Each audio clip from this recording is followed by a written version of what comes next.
my name is Dr. Anu, and I am here on the About Me page. I am so excited to be here doing something different today. I am actually live right now on Facebook because I wanted to have real live questions to answer and getting to know all about me. And sometimes it's good to have other people ask you questions because it helps you understand what other people want to know about you. Taking your journey inside your spiritual space is very sacred. I consider that a sacred space. And I do not take it lightly when people allow me in that space. But I also know how important it is when you're welcoming someone in that space that you have an opportunity to know how that person thinks, how that person solves problems, or where their mind is. I always think it's important to research the person who's coming into your life to assist you. And so here's the door of opportunity for me to live in that space with you.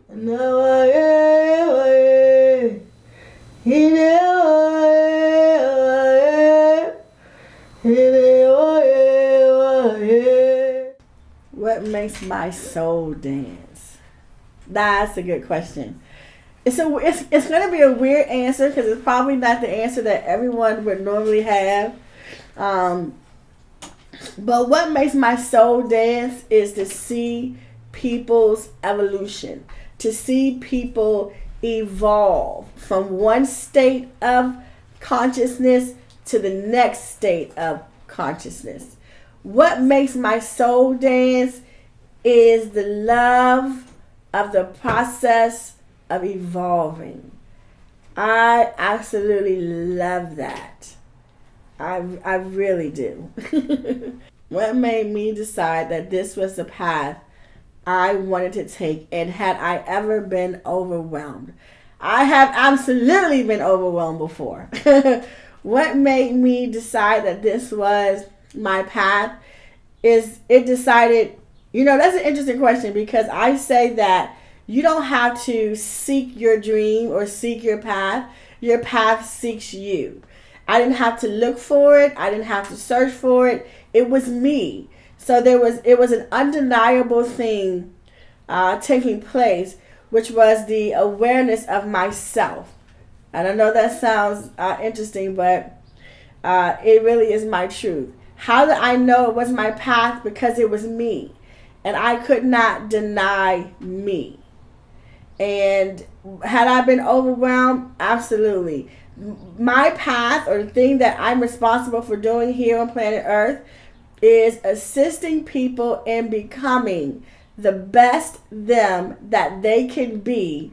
And in that process, identifying, connecting, and watching them become the embodiment of divineness, God, Christ consciousness, love, the universe. You know what I mean? And that is just it's me, and I can't run from that if I wanted to.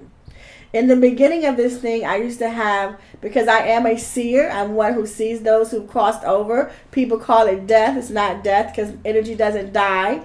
I see people even when they leave this physical form. And in the beginning, that was very overwhelming because they would come and it would be too many and I didn't know how to manage it.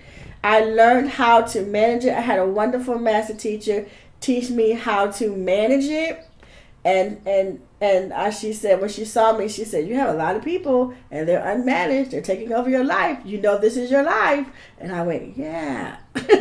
So she helped me kind of manage the people. And then it became overwhelming sometimes dealing with people because people can have a tendency to have a lot of resistance. So I did get overwhelmed with that, and I taught myself to learn to work with those who were ready to go. What made me finally decide to embrace my true passion? Embracing it would be an interesting word because when I really began to know who I was as a spiritual being with all these abilities. Sometimes people call them gifts, and I use that word for a point of reference. But they're abilities, and we all have them. And when my abilities began to surface, I was called crazy. I was told I was going to go to hell. I was told God would never make anyone who could see things like that. So it was very hard for me. It wasn't necessarily embraced in the beginning. But it was embraced but not embraced. So I went back and forth with it in my mind. What really made me embrace it is I had an amazing master teacher. Without my master teacher, I'm not sure that I would have fully been able to embrace this thing like this. But my master teacher taught me, showed me, guided me that this was a part of my journey, and it was divine, that it wasn't demonic, that it wasn't anything to be ashamed of, and showed me that it was okay. And so I was able to accept me. And that is what helped me. That's why a lot of times I do what I do. Because we need people in our space to help cultivate that thing that's growing inside of you. You need people with you to do that. That's why I do what I do. What is my greatest achievement so far? That's a good question. It's a lot to choose from in terms of picking the greatest. I think my greatest achievement is self-awareness. Self-awareness, meaning my ability to know who I am and to recognize who I'm being and to not hide from myself facts that I feel about myself. For example, if I locate something that I don't like about myself, I will admit to myself, I don't like that. And I think that is one of life's greatest achievements, when one can look at themselves, discover themselves, and be honest with themselves, whether they like this aspect of themselves or they don't like this aspect of themselves. Do they like this behavior pattern that they're participating in, or they don't? Do they like the results of the choices they made? And to me, when I recognize people who do that, I view them as being the strongest people on the planet. And that is an aspect of myself that I do have. And that's my greatest achievement. How do I talk to a non-believer? I talk to a non-believer the same way I talk to a believer. Because, and I'm assuming that you're talking about a non-believer in God or a non-believer in spirituality. And here's why I talk to them the same. Because we're not different. It appears that we are different, but we're not. It's just that some people who call the things that are unexplainable or the powers that be, they call it God or they call it divine. And then the non-believer just calls it, it's just happening. But I don't get too caught up in what people call the thing that they're experiencing. See, we are experiencing life. And we are experiencing the result of our choices. So a non-believer and a believer are experiencing the same thing. So my conversation doesn't change based on whether they believe or whether they don't believe. We will have a conversation about what we have in common, which is we are living on planet Earth and we are having an experience. To have a separate conversation would be to participate in chaos or argue about something that is mute. We don't have any differences. So I guess the first thing is, if someone wants to talk to someone who has a different point of view than them, the person who's talking has to relax the ego and not think that your answer is the only answer. Not think that your way is the only way. There's so many different paths, so many different doors, because we're so different.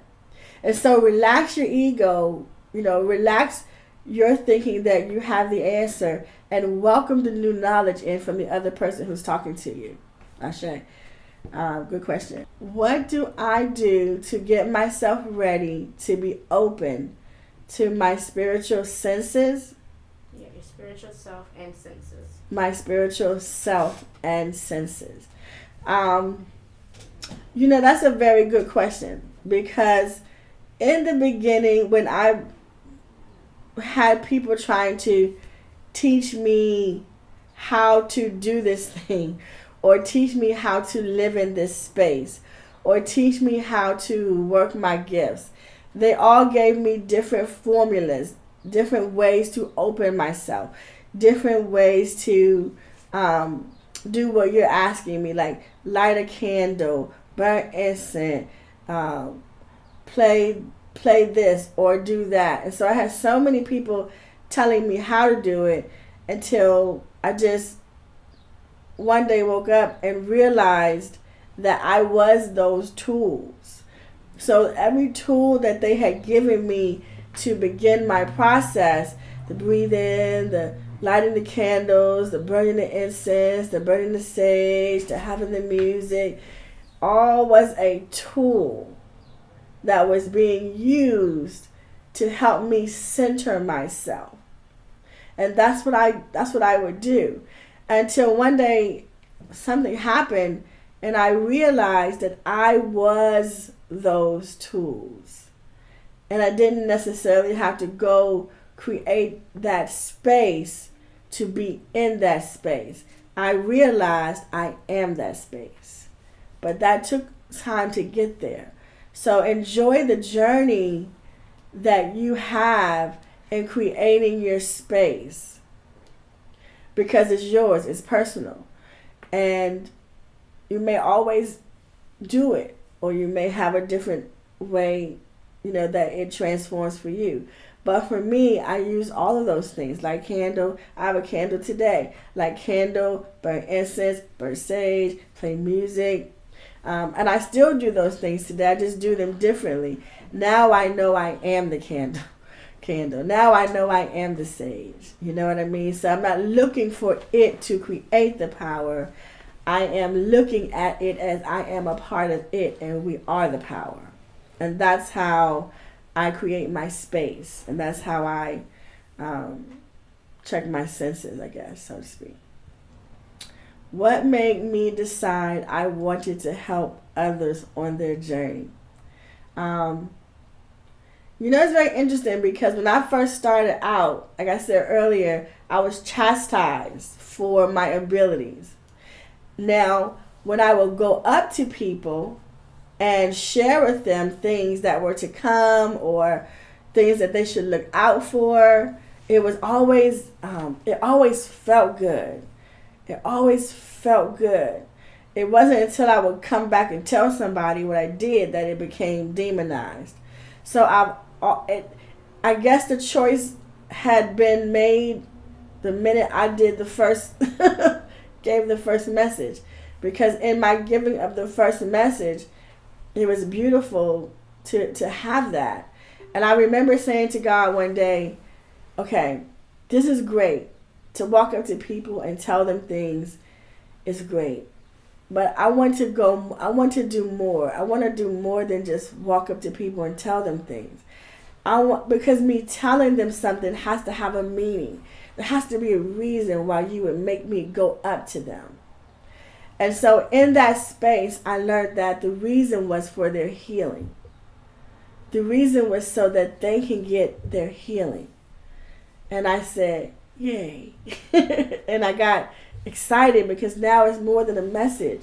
It's a movement. It's a process of evolving. It's a process of awareness. And I was in love with it my entire life. And I was in love with it when I asked Spirit to give me more. That it had to be more, and to give me more. And I just love it. From the core of my being, I love it.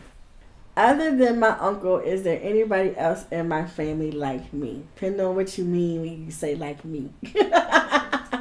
Like I said, I believe everybody has these abilities. So if I was to point out abilities in my family, yes. My son has an amazing gift. Because they have it, though, it doesn't mean they're fully operating in it. But I believe my son has the gift of making things be by way of his thoughts and making them be very fast, not very slow. You know what I mean? My daughter to me is exactly like me in terms of healing. I don't think that she hasn't developed the part where she can see spirits, but she has developed the part of her intuitive guiding, so she can intuitively guide you, much like I intuitively guide people. She intuitively guides me. My grandbaby off the chain. I think my grandbaby embodies all of it, and she's learning how to use it all. My cousin, who you guys see very often, she's a warrior in the spirit. She's a fighter. If ever there's something going on in the spirit world, she gonna wear it down. My mom is a lover. Like she's a nurturer. She's the nurturing times a billion. That's the best way I could describe it. She's the mother. She's the mother's aspect of God, and she's a nurturer, and she's going to take care of you, and she can instinctively know when you need something. She instinctively knows if you're hurting or you're in pain or you need something, and she'll come in with her nurturing, healing hands, and she'll pull you from that space. My family is amazing to watch. But again, everybody has these abilities. I like to make that normal. Everyone has these abilities. How old was I when I knew that I was different? I've never been asked that question. But I can remember being maybe 11 or 12 years old, and I was in the basement of my parents' house. And I kept having this reoccurring dream or this reoccurring experience and these reoccurring words. So it wasn't just a dream, it was words. And it kept telling me that the age I would die before I was 21. It said, you are a queen and you will die before you are 21. And I'll never forget that. I just kept saying, why are you telling me I'm going to die before I'm 21 and I'm a queen? I don't understand this. And one day I talked to my father and I said, Dad, have you ever been here before? Think you've been here before? I said, I know this is a weird question because the lady who keeps coming to me telling me I'm going to die before I was 21 is me. I don't know how to put this together. And my father said, yes, I've been here before. I used to be I was in the war. And I was in war and I got shot and a wolf came and ate me alive. And I don't know if my father ever told anybody that story. But he told it to me. He trusted me with it. And at that moment, I knew that this is what was happening to me. And that I needed to embrace the fact that life was bigger than most people would say it is. Because I had the ability to remember myself before this earthly experience. And I didn't really understand why she kept telling me that until later on in life. And the meaning of that was I did die before I got 21. I died to people's perceptions, people's teachings, people's judgment, people's thoughts, people's fear that they wanted to project on me. I died to that before I was 21 years old. And so I understood why she kept coming to me to tell me that. I hope I answered the question. That's how young I was when the awareness that life was greater than what I was taught came on. And this is my last question that I'm going to take. What's my take on religion? Religion, to me, if you look the word up, it actually means to bind you to something. to bind you to something. So religion, by definition, really does mean just to bind you to something. And in terms of dealing with people who operate in religion, I have no issues or problems or concern with that, because I was once in one religion. I'm grown enough to know that inside the religion that I was practicing, which was Christianity, in that space, I realized that there was a energy of ego. If you don't do it my way, you're going to hell. You don't know. So I released that space of thinking that one religion had the answer, and I allowed myself to explore life, all religions.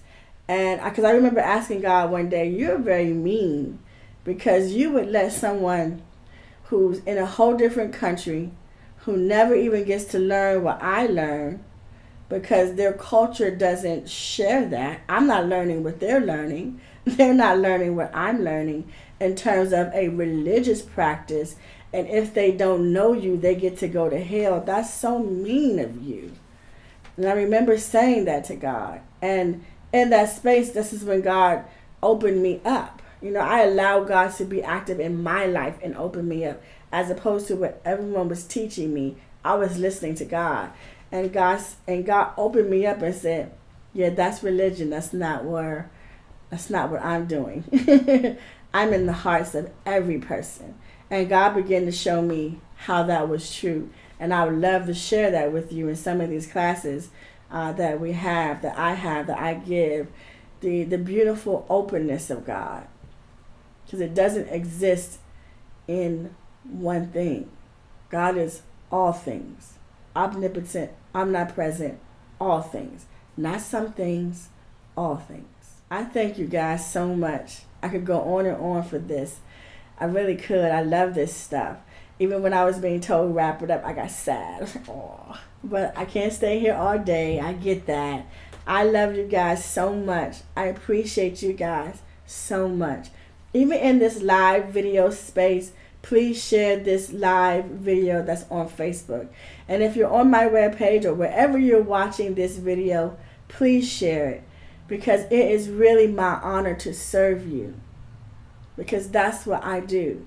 I serve you, and it is my honor to do that. And I thank you for watching.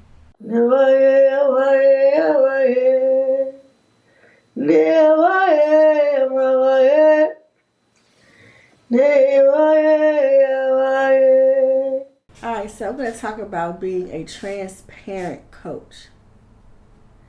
I am a very transparent coach.